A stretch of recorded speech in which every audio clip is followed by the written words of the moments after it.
श्रीनगर में हम मौजूद है। यहाँ पर जो बीजेपी वुमेन विंग है उन्होंने एहतजाज किया, कांग्रेस के खिलाफ इन लोगों ने नारेबाजी की। हाथों में प्ले कार्ड है, ये देखिए आप, ये पढ़िए। नारी शक्ति ने मांगा अधिकार, कांग्रेस ने ठगा हर बार। तो कांग्रेस पे ये दो इल्जाम लगा रहे हैं। कांग्रेस ने विमेन रिजर्वेशन बिल को रोकने के लिए, या जो खवातीन को रिजर्वेशन मिलने वाली थी, जो बीजेपी का कहना था कि 2029 जो इंतखाबात होंगे उनमें खवातीन के लिए 33% रिजर्वेशन होगी, तो इन्होंने कहा कि कांग्रेस ने उसे रोका है, कांग्रेस की वजह से बिल पास नहीं हुए, या कांग्रेस की वजह से ये जो ये मुहिम थी ये नहीं हो पाई है। यहाँ पर आप देखें खवातीन आई है बीजेपी वुमेन विंग की, हाथों में प्ले कार्ड लेके, हाथ में मुल्क का तिरंगा लेके, मुख्तलिफ ये जो स्लोगन्स है वो इन प्ले कार्ड्स पे है। ये देखिए आप, ये भी आपको सुनाएंगे। ये देखिए, नारी शक्ति के साथ कांग्रेस का धोखा, 33% आरक्षण बिल को पास होने से रोका। तो सीधे तौर पर ये जो कांग्रेस पर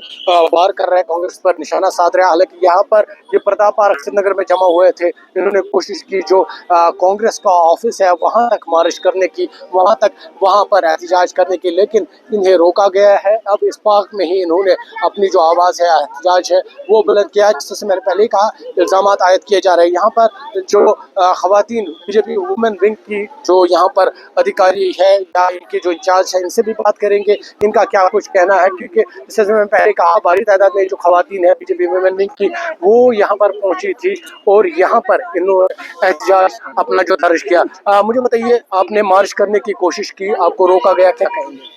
नहीं, एक्चुअली सिक्योरिटी रीजंस क्या होंगे वो ये जानते हैं, तो हम तो पुलिस के अपोजिट ना जाएंगे ना हम अपने हक के लिए निकले हैं, हम अपनी आवाज देने के लिए निकले हैं।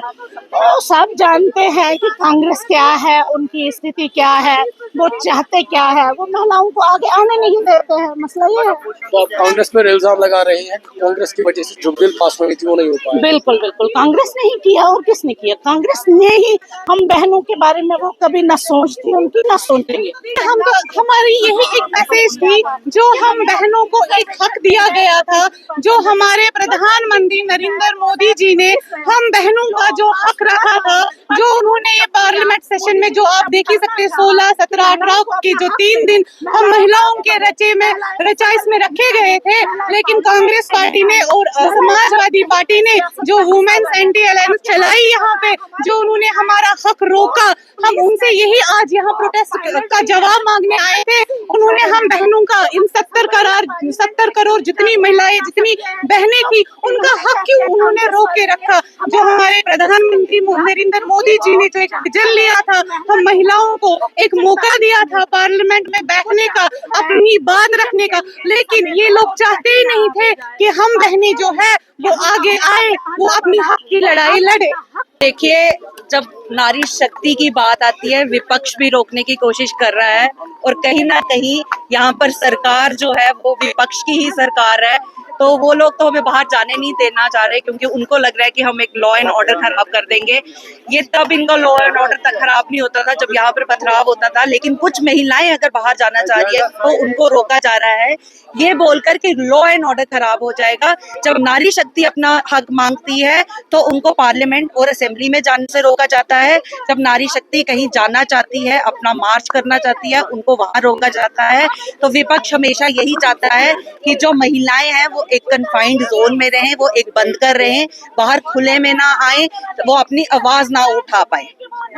मुझे बताइए, क्योंकि कांग्रेस का कहना है, या जिस तरह से पूरा मुल्क जानता है, 2023 में ही जो वुमेन रिजर्वेशन बिल है वो पास हुई थी। अब कांग्रेस कह रही है कि बीजेपी धोखा दे रही है खवातीन को, अब इनको भड़काने की कोशिश कर रही है। धोखा क्या दे रहे हैं? उस बिल में जो 2023 में पास हुआ था, उसमें ये था सेंसेक्स और डीलिमिटेशन के बाद ये बिल होगा, लेकिन हम भी जानते हैं कि इस प्रक्रिया में बहुत समय लगता है। तो कहीं ना कहीं हमारे प्रधानमंत्री की ये सोच थी कि ये जो बिल है वो इम्प्लीमेंट जो है 2029 की आने वाली इलेक्शंस में ही हो जाए, ताकि महिलाओं को 33% का जो रिजर्वेशन है वो 2029 में ही मिल जाए। इसी के चलते एक अमेंडमेंट बिल इस बार लाया गया, जो विपक्ष ने पास नहीं होने दिया और हर एक महिला को हताश कर दिया, निराश कर दिया, और और हम उनसे आज खफा भी हैं कि जब महिलाएं अपना हक मांगती हैं तो विपक्ष जो है उनको कहीं ना कहीं हमेशा दबाने की और रोकने की कोशिश करता है, चाहे वो अभद्र टिप्पणियां हो, चाहे वो रिलीजियसली बांटने की कोशिश करे, चाहे वो किसी भी तरह से हो, लेकिन उनको कहीं ना कहीं महिलाओं को हमेशा रोकना ही है। लेकिन अपोजिशन ये भी कह रही है अगर बीजेपी इतना ही वुमेन के लिए सोच रही है, नारी शक्ति के लिए सोच रही है, तो जो अभी करंट जो स्टेटस है या जो अभी करंट पार्लियामेंट में 543 है उसी में से 33% देखो। तो आप उसमें से आप 33% दे रहे हैं ना।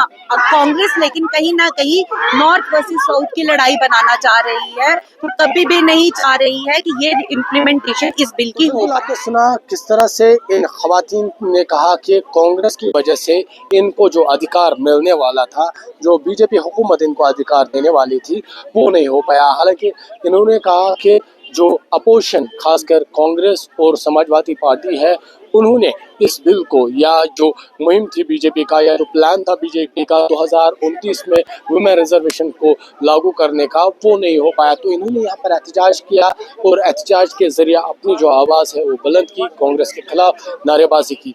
वहीब खान के साथ आबिद हुसैन, न्यूज़ 18 श्रीनगर।